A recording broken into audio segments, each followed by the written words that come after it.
Welcome back to Freakier Things. My name is Quick, and today's NDE comes from Lisa M. She is actually from Russia, so this was translated. I did my best to try to clear things up, so bear with me on that. Also, if you like these type of videos, remember to like, subscribe, and share. It means a lot more than you know. Alright, let's get into it. I was 5 years old in Russia, where I was born and lived at the time, on a vacation to the Black Sea, where I went with my mother and grandparents. On this day, we had gone down to the beach.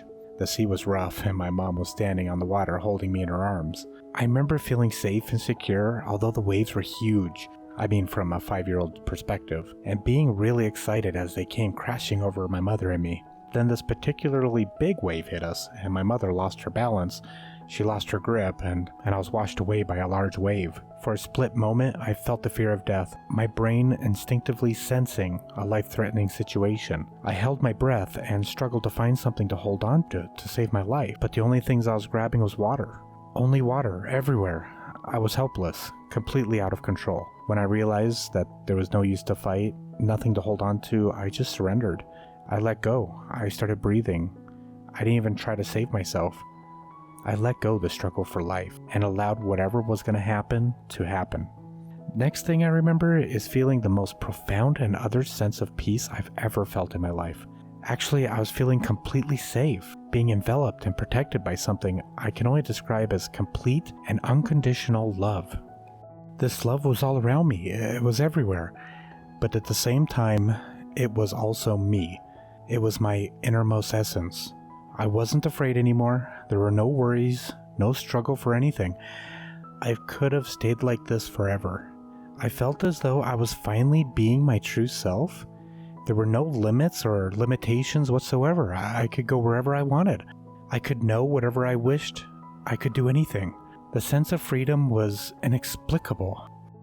I was also strangely aware that the thing we ordinarily called time was now suspended and no longer existed. Then I was swept away by some unknown force, and I started to move at an enormous speed, which felt like a lot faster than the speed of light. I traveled so far away, literally traveled beyond the world. I was just moving like a thunderbolt through the darkness towards a point of brilliant light in the distance. And as I came closer to this light, my only desire was to get to it. When I reached that point of the light, I found myself just like in a world of light. Everything in this place was made of light. It was beautiful. It was so radiant and beyond expression. Heaven would be an adequate description, but I really didn't have any religious feelings. But I did know there was such a place as hell. I knew without knowing how and why I knew this, that this was the place where everyone eventually got when they died, regardless of who they were or what they have done in their lives. In the midst of this light stood a male figure. It was radiating light and radiating this unearthly, complete, unconditional love. I was embraced by this being, like enveloped by its light, which felt like an embrace.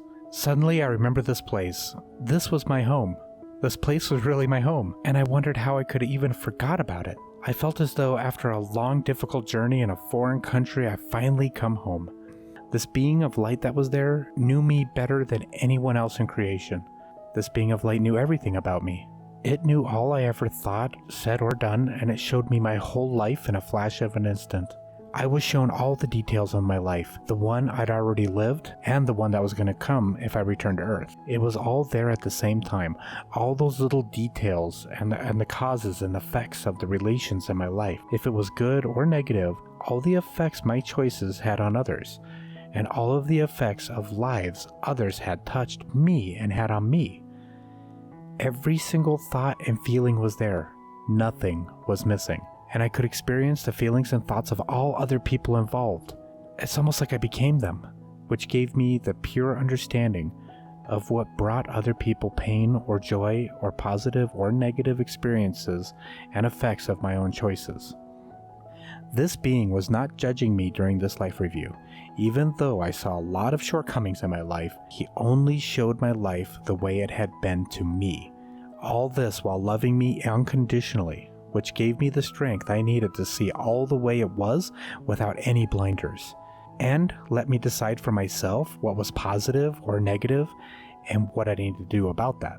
I don't remember any of the details of the events that were shown to me, neither past or future, but I remember what was most important. The being of light showed me the most important thing in life is the love we felt, the loving acts we performed, and the loving words we spoke, the loving thoughts we held. All that was made, said, done, or even thought without love was undone. It didn't matter. It simply no longer existed. Love was all that was really important. Only love is real. Everything we did lovingly was as it was supposed to be. It was okay, and it was good. All the love we had experienced in our lives was all that was left after everything else had vanished.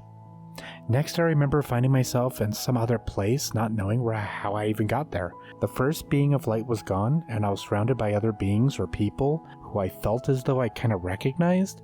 These beings were like my family, old friends who'd been with me for like an eternity. I can best describe them as my spiritual or soul family. Meeting these beings was like a reunion of all the most important people in my life after a long separation. There was an explosion of love and joy after seeing each other after so long. These beings communicated with me and one another in some kind of telepathic way. We spoke without words, directly from our minds or from spirit to spirit. None of us had any real bodies. We were all made of some unknown substance, like a concentration of light. We were like dots of light within light everywhere around us, and everybody knew what everybody else was thinking, instantly. There was no possibility or need to hide anything from anybody. This kind of communication made misunderstandings impossible, and it made us closer and almost in an impossible way to describe. We were all individual, but at the same time, we were one, united by indestructible bonds of love forever, and also united with light and the world of light around us.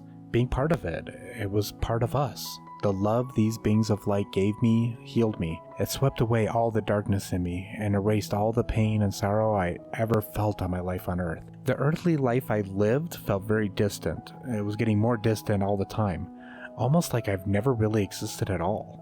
I was now in the right place with my soul family for a period of time that felt like an eternity.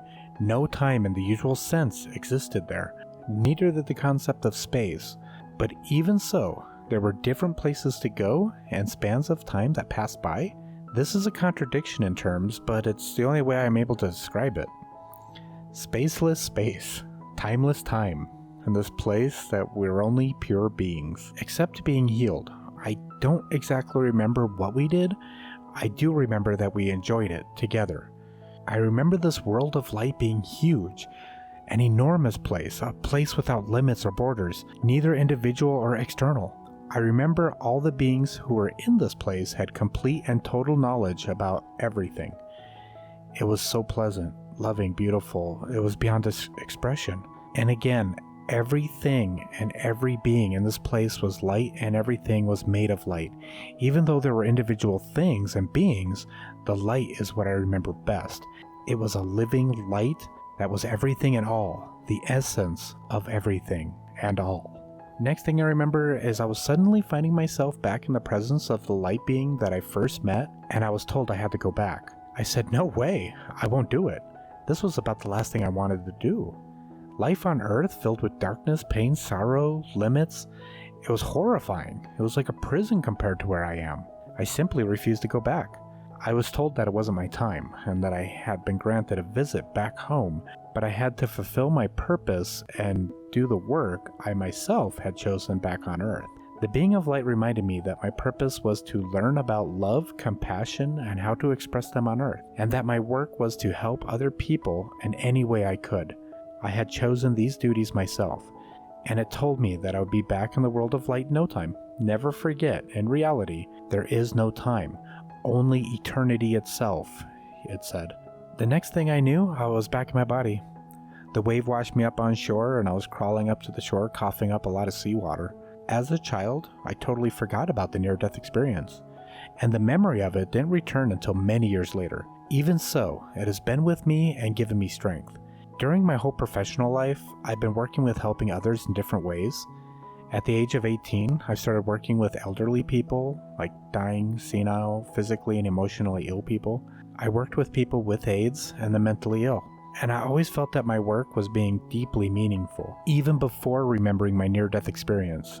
This near-death experience also laid the foundation of my lifelong interest in the paranormal and the spiritual, which I've had for as long as I can remember, not knowing why for many years. It has made me explore unknown dimensions. It made me seek and find the answers to many questions that constantly strive to learn more about life, death, and everything in between. And I want to seek out new ways of helping others, which for me is the most meaningful thing you can do in your life. In the end, the near-death experience taught me as much about living as about dying, and it keeps doing so.